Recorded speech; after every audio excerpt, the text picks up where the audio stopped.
তো ২ ঘন্টার জন্য এসে বাবার বাড়িতে রান্না করে খেয়ে গেলাম। আর এইদিকে আমি আসতে না আসতেই রান্না চাপিয়ে দিয়েছি। মাছ রান্না করব, ২ রকমের মাছ। একটা ঝোল করব আর একটা বেগুন আলু দিয়ে রান্না করব। এইদিকে আমি মাছটা ভালোভাবে ভেজে নিচ্ছি। আর এইদিকে আমার হেল্পিং হ্যান্ড, মানে এরা আমার হচ্ছে হেল্পিং হ্যান্ড। আমি রান্না করছি, কেউ পেঁয়াজ কেটে দিচ্ছে, কেউ রসুন কেটে দিচ্ছে, কেউ তরকারি কেটে দিচ্ছে, কেউ পানি এনে দিচ্ছে। ভালোই লাগছে আসলে, ছোট ছোট বোন থাকা সত্যি অনেক উপকারে।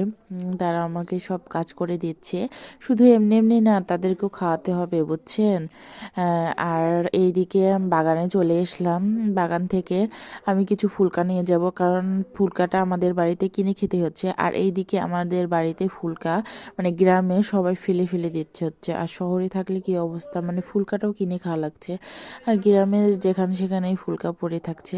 তারপরে লাউ কিছু কেটে নিলাম, লাউগুলো নিয়ে যাব শ্বশুর বাড়ি। মানে ২ ঘন্টার জন্য এসেও, মেয়েরা এরকমই ২ ঘন্টার জন্য এসেও শ্বশুর বাড়িদের জন্য মানে পুটলা বাঁধছে। তো আজকের মতো এখানে শেষ করছি মিনি ব্লগ। ভালো লাগলে লাইক।